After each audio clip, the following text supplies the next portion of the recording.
Dana, you've been on the other side. You've been on the rapper as a press secretary interviewing a president. And, you know, I'm talking like 4 people waving their hands like it's got to stop.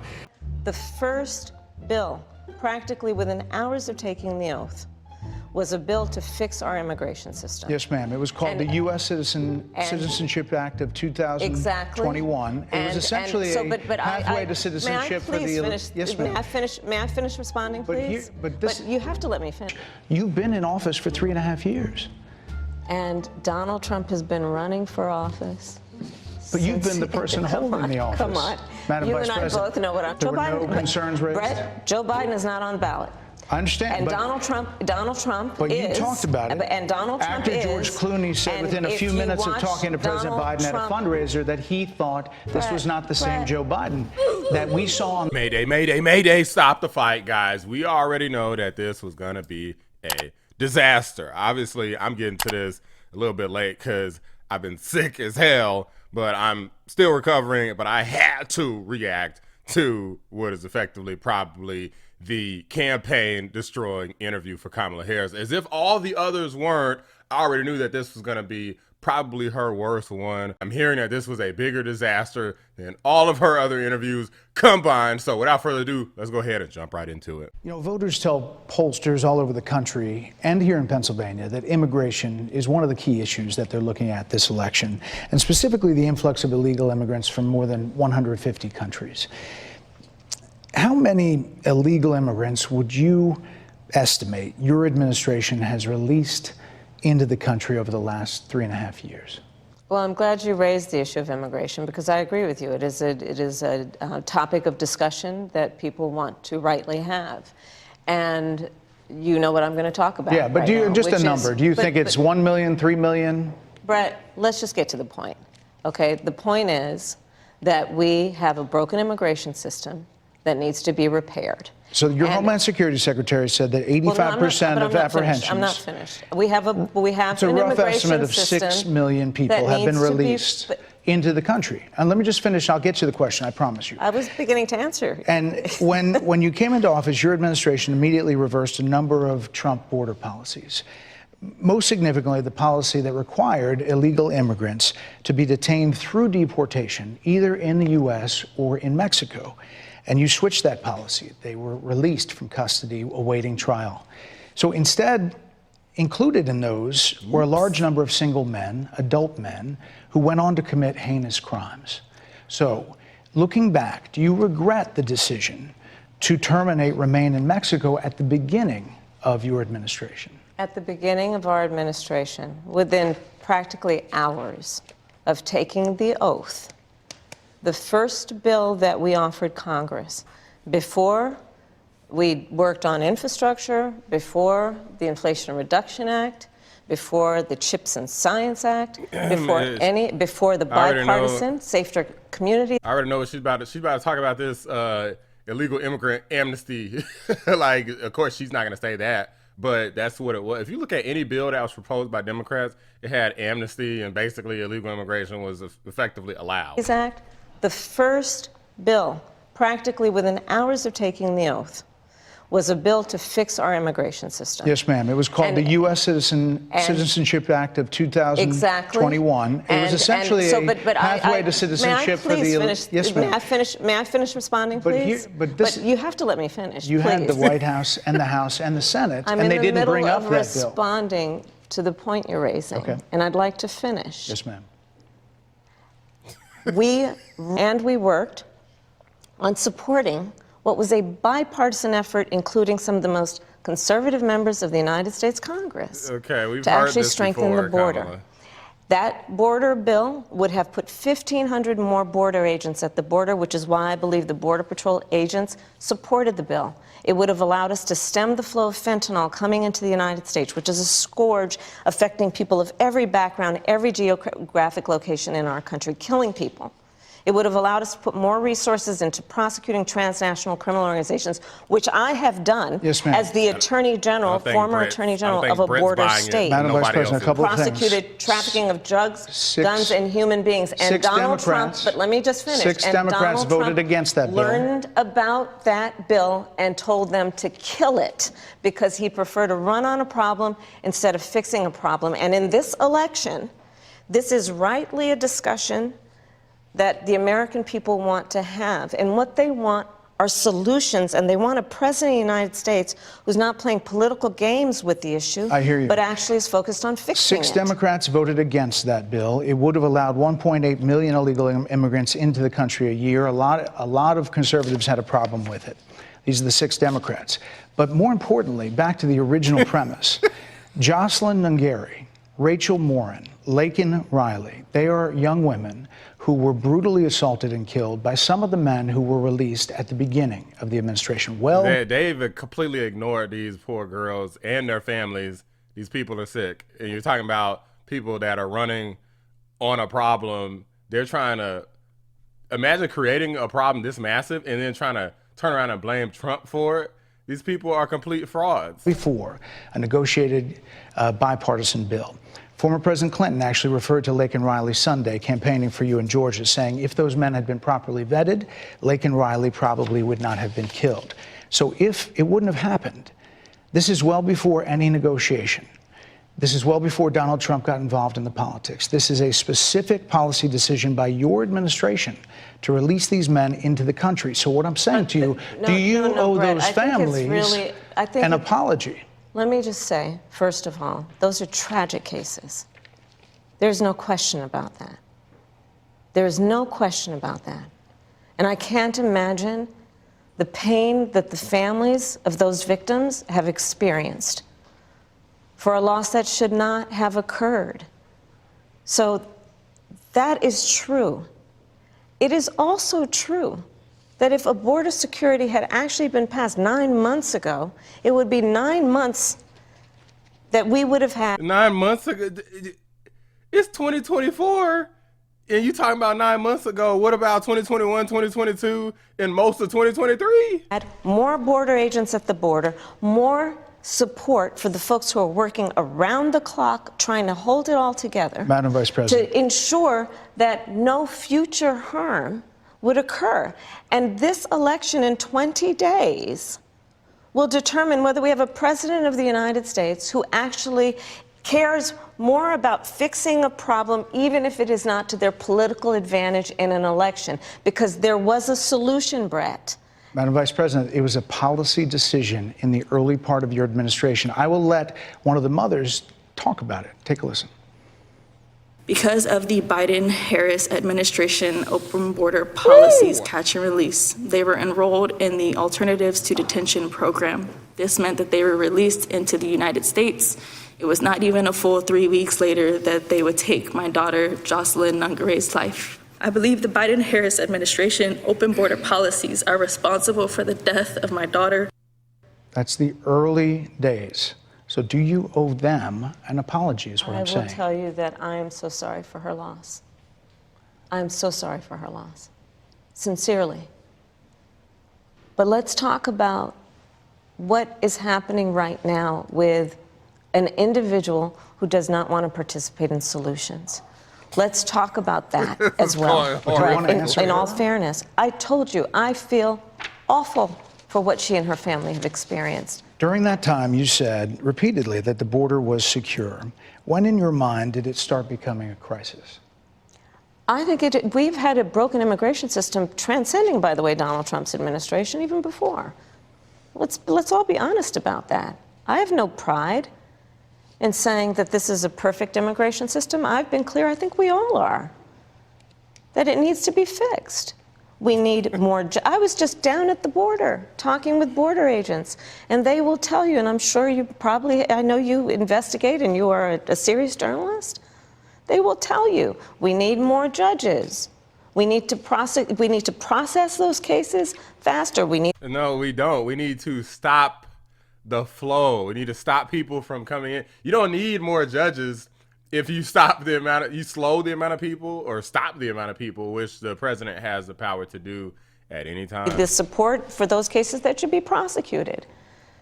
They need more resources, and Congress ultimately is the only place that that's going to get fixed, Brett. Well, that's how this system works. That's the premise of this question. But There were that's how the 90 system plus works. executive orders that were rescinded in the first days. Many of those were Trump border policies. I'm not going to stay here because there's other things to talk about, but you frequently talk to the Border Patrol Union for support of that bipartisan bill, and they did. They supported it. But they also just endorsed Donald Trump and said, you've been, quote, a failure with border security. Why do you think they said that? I think they're frustrated. And I Destruction. get it. They want support. They want support, and that's what. Yeah, from you. That's who they want support from, and they weren't getting it. If they don't get it from you, they'll get it someplace else. That border security bill would have done. These guys down at the border, these men and women, they're working hard. They're working around the clock. I get it. There's a lot of people that look back at what you said in 2019 when you first ran for president.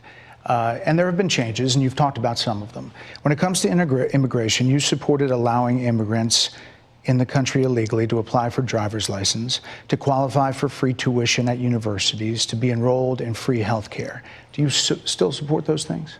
Listen, that was 5 years ago, and I'm very clear that I will follow the law. I have made that statement over and over again, and as Vice President of the United States, that's exactly what I've done, not to mention before. If that's the case, you chose a running mate, Tim Walz, governor of Minnesota, who signed those very things into state law. So do you support that? Oh my God. We are very clear, and I am very clear, as is Tim Walz, that we must support and enforce federal law, and that is exactly what we will do. So basically, Kamala Harris is extremely liberal. She's hiring on an even more liberal person as her running mate, perhaps to make her look more moderate. Maybe that's why they hired Walz. Like, well, we're going to make her look like she's the moderate one since she's the president, and then we'll get somebody even more radical looking to make that juxtaposition, that comparison. But if anything, it just makes you two both look like left-wing lunatics, because that's exactly what you are. So decriminalizing border crossings, like you said in 2019. I do not believe in decriminalizing border crossings, and I've not done that as vice president. I will not do that as president. So these are evolutions that you've had. No, but let's be very clear.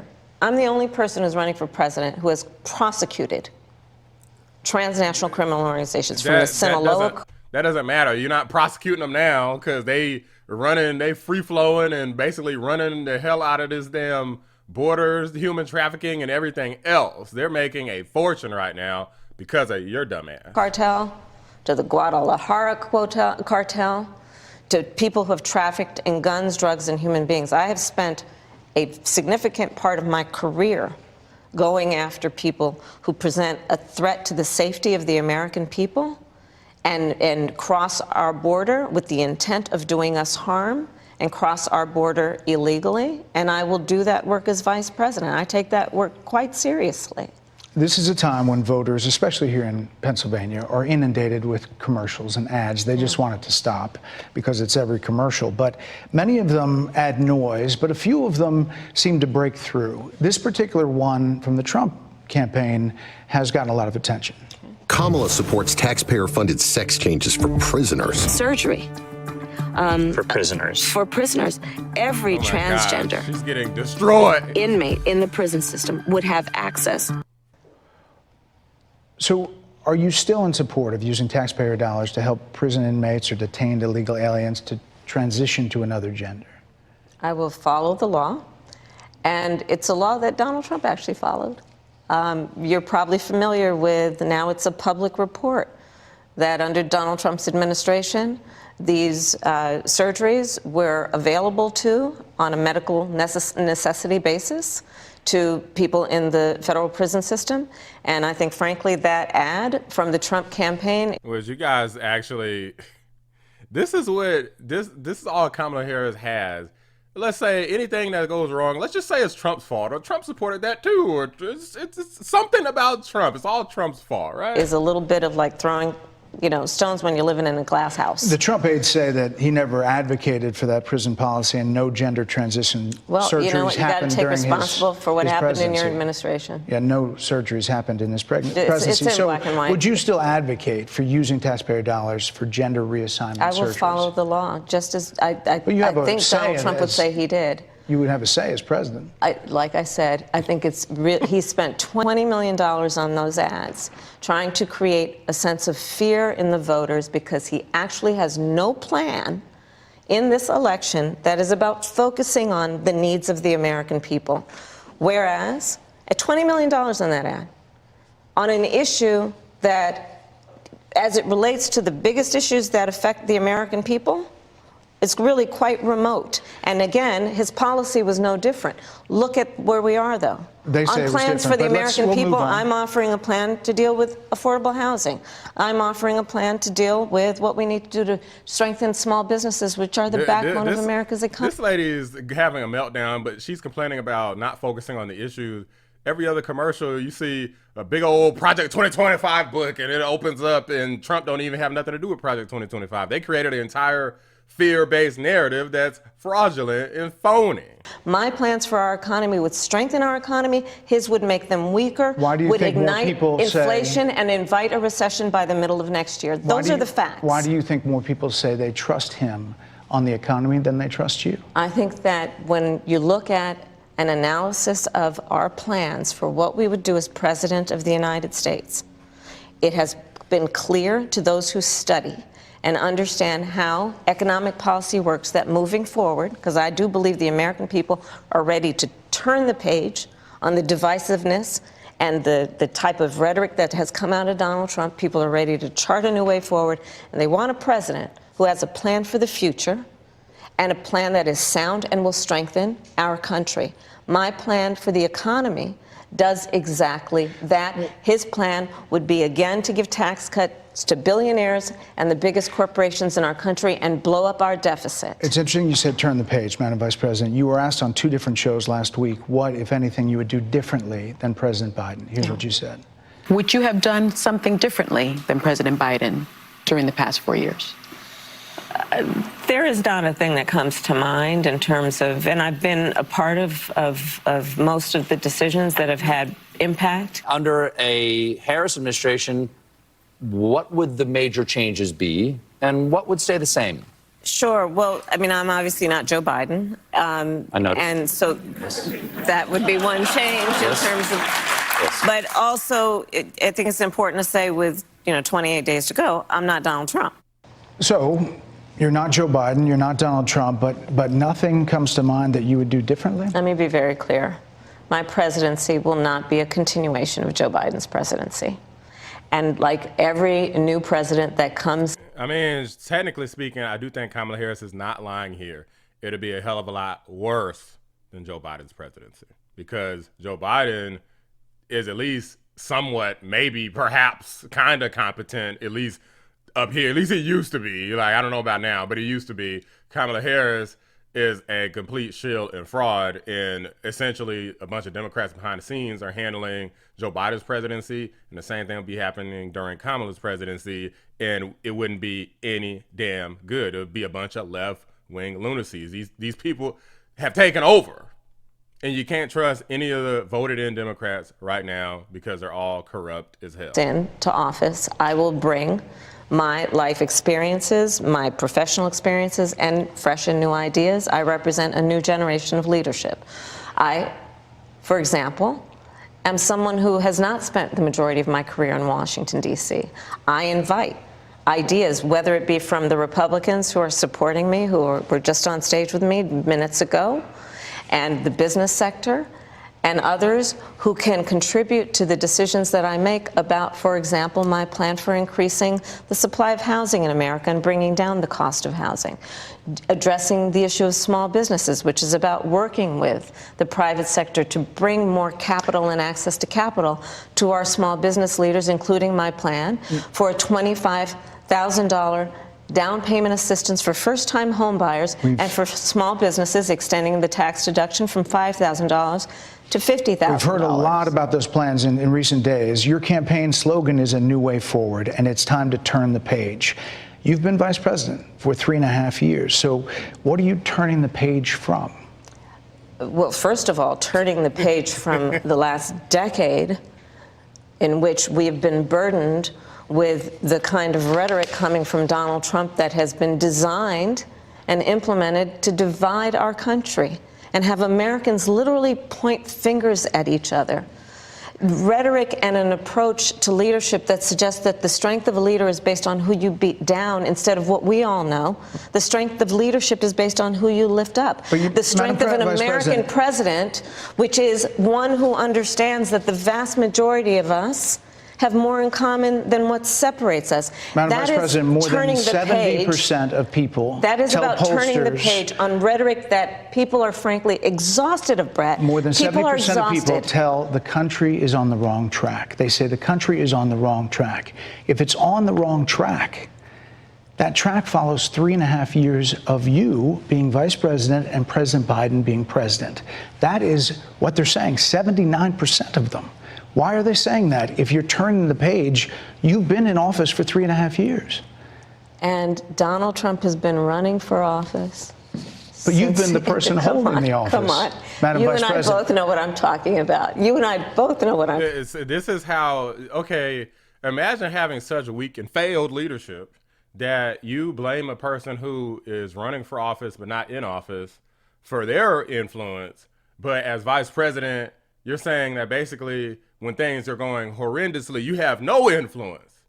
This is a catastrophe. This lady is proving that she has no leadership ability if you can't get anything done as vice president. And a presidency is just effectively a level up for you, just a notch on your belt. Yeah, I did that. I accomplished that, but nothing more. I actually don't. What are you talking about? What I'm talking about is that over the last decade, But people you're the have lever of become. power. But listen, over the last decade, it is clear to me, and certainly the Republicans who are on stage with me, the former chief of staff to the president, Donald Trump, former defense secretaries, national security advisor, and his vice president, one, that he is unfit to serve, that he is unstable, that he is dangerous, and that people are exhausted with someone who professes to be a leader who spends full time demeaning and engaging in personal grievances and it being about him instead of the American people. People are tired of that. If that's the case, why is half the country supporting him? Why is he beating you in a lot of swing states? Why, if he's as bad as you say, that half of this country is now supporting this person who could be the 47th president of the United States? Why is that happening? Just missing disinformation. This is an election for president of the United States. It's not supposed to be easy. I know, but It's not supposed to be. It is not supposed to be a cakewalk for anyone. So are they misguided, the 50%? Listen, are they stupid? What is God, it? I would never say that about the American people. And in fact, if you listen to Donald Trump, if you watch any of his rallies, he's the one who tends to demean and belittle and diminish the American people. He's the one who talks about an enemy within, an enemy within, talking about the American people, suggesting he would turn the American military on the American people. We asked that question to the former president today. Harris Faulkner had a town hall, and this is how he responded. I heard about that. They were saying I was like threatening. I'm not threatening anybody. They're the ones doing the threatening. They do phony investigations. I've been investigated more than Alphonse Capone. He was the greatest gangster. No, it's true. No, but think of it. It's called weaponization of government. It's a terrible thing. So, Brett, I'm sorry, and with all due respect, that clip was not what he has been saying about the enemy within that he has repeated when he's speaking about the American people. That's not what you just showed. Well, he was asked about that specific... No, that's not what you just showed. In all Triggered? I'm triggered! fairness and respect to you. That was the question that we asked him. You didn't show that, and here's the bottom line. He has repeated it many times, and you and I both know that. And you and I both know that he has talked about turning the American military on the American people. He has talked... Hey, don't believe anything Trump says. Just believe what we say about Trump. That's what Kamala, okay. About going after people who are engaged in peaceful protest. He has talked about locking people up because they disagree with him. This is a democracy. And in a democracy, the President of the United States, in the United States of America, should be willing to be able to handle criticism without saying he'd lock people up for doing it. And this is what is at stake, which is why you have someone like the former chairman of the Joint Chiefs of Staff desperation, saying what Mark Milley has said about Donald Trump being a threat to the United States of America. He's quoted in the Bob Woodward book that way, yes. Let me ask you this, Madam Vice President. You call Donald Trump, you call Donald Trump, he's misguided. You say now he's unstable. He is unstable, Brett. He's not well. You say he's mentally not stable. He's not stable. Let me ask you this. You told many interviewers that Joe Biden was on his game, that ran around circles on his staff. When did you first notice that President Biden's mental faculties appeared diminished? Joe Biden, I have watched from the Oval Office to the Situation Room, and he has the judgment and the experience to do exactly what he has done in making very important decisions on behalf of the American people. There were no concerns raised? Brett, Joe Biden is not on the ballot. I understand. And Donald Trump but is. You talked about it. And Donald Trump After George Clooney said within a few minutes of talking to President Biden at a fundraiser that he thought this was not the same Joe Biden that we saw on the debate stage. Donald Trump is on the ballot. I understand. You met with him at least once a week for 3.5 years. You didn't have any concerns? I think the American people have a concern about Donald Trump, which is why the people who know him best, including leaders of our national security community, have all spoken out. Even people who worked for him in the Oval Office, worked with him in the Situation Room. Let's talk about Trump some more. And have said he is unfit and dangerous and should never be president of the United States again. What do you say to critics who look at the actions of your administration and say you're not acting like Iran is the #1 threat? Well, I will tell you most recently, whether it was in April or in October, and then several hours on each occasion, that Iran posed a threat to Israel. I was there, most recently in the Situation Room, in the most recent attack, working with the heads of our military and doing what America must always do, to defend and to support Israel in its requirement to defend itself, and to give American support to be able to allow Israel to have the resources to defend itself against attack, including from Iran and Iran's terrorist proxies in the region. Right. And that but those is, proxies were getting funded by my commitment to that is unyielding and unwavering. Critics just say that you either relaxed or failed to enforce sanctions on Iran, allowing all of this money to flow into Iran, like billions. Let's go back to Donald Trump, who pulled out of a deal that would have actually put Iran in check. The estimates in billions. It was during Donald Trump's that administration go towards that the Iran regime. That we had an American military base that was attacked. All right, so Iran revenue. Let's look real quick because Kamala ain't talking about nothing. So Iran revenue in 2021, so it went up basically immediately. So between 21 and 22, and it pretty much stayed around where it was. Okay, it went up, it looks like at least a third, if not a little bit more than that. Okay, so it went up significantly. Like you're talking about roughly 30% increase in Iran funding. Yeah, they have to fund terrorists like Hamas, and that's why Donald Trump keeps saying that Iran was broke and they wouldn't have been able to fund Hamas and whoever the hell else. All true. Trump was right about everything yet again.